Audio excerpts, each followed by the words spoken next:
Boom!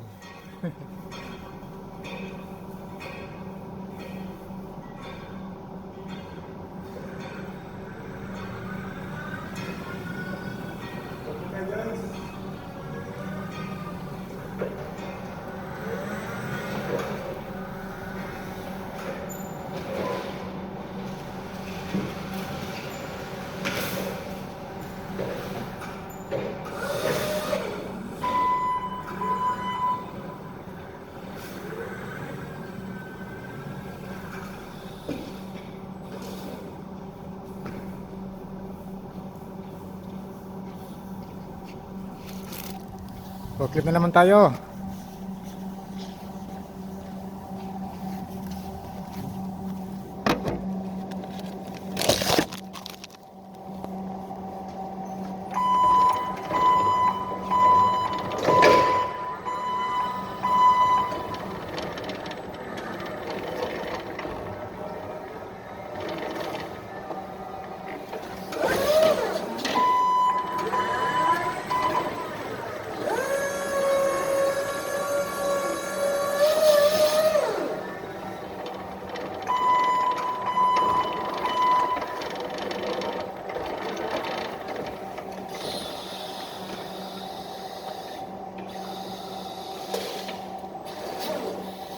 Guys, sa mga nagbabalak na magtrabaho dito sa South Korea, punta kayo ng punta kayo ng DMW o kaya PUAA. Mag-inquire kayo doon. Kasi buwan-buwan may pinapali sila na 50 piece worker. Siguro ko hindi bababa sa 50. Ganun.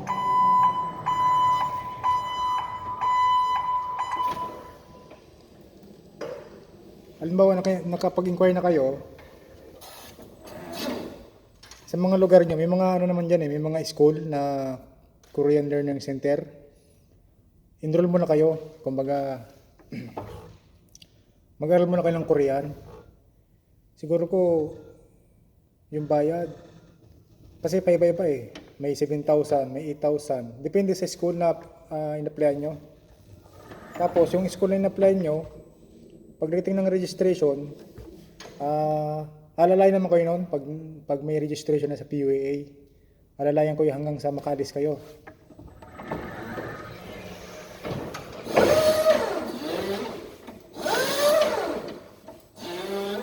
Tsaga lang guys.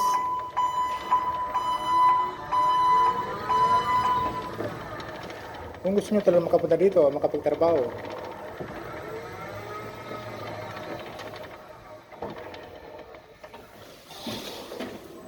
sa una mahirap, pero pag nasanay ka na, wala na.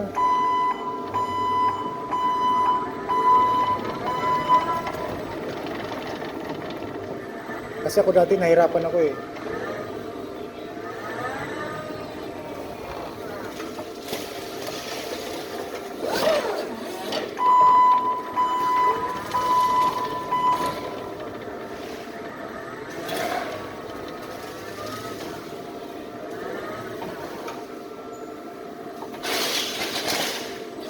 Hindi pa naman tayo magaling mag-Korean guys. Lutal-lutal pa tayo. Hindi katulad ng iba, pulido mag-Korean.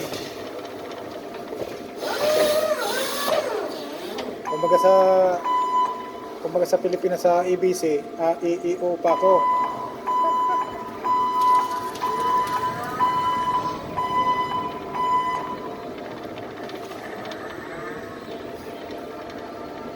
Pero nakaintindi naman ako kahit paano. Kaya bago kayo pumunta dito, aral muna kayo. Yan sa lugar nyo may mga dyan, mga learning center.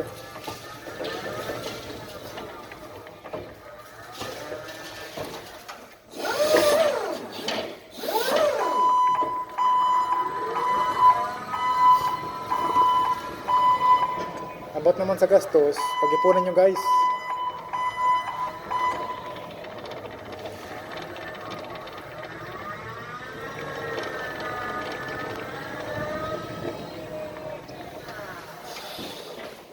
Siguro ko mag-ipon kayo ng 50,000.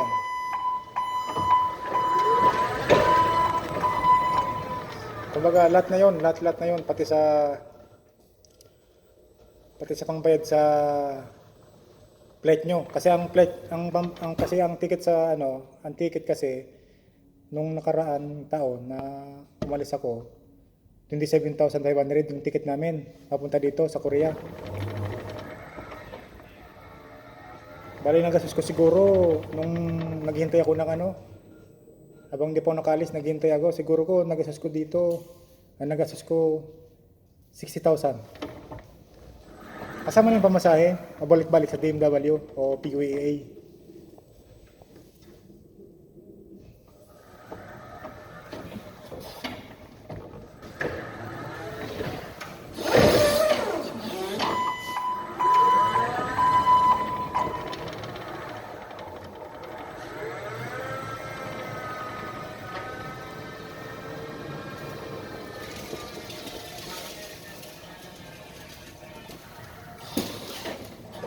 Sa una, mga pa kayo sa trabaho, pero pag nasanay na kayo, wala na.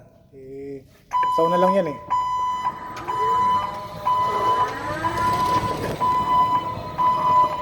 Tulad ko, dati, hindi ako marunong mag-proclip, pero ngayon, marunong nang mag-proclip. Pero sa pag-drive, dati akong truck driver sa Pilipinas. Mga forward, mga 10-wheeler, ganon. Kaya, pagdating ko dito, nalaman nilang truck driver ako, kinonvert nila yung lisensya ko sa Korean license. Tapos, pinag-drive nila ako ng truck na kumbaga yung stock, hinahakot ko dito sa bodega.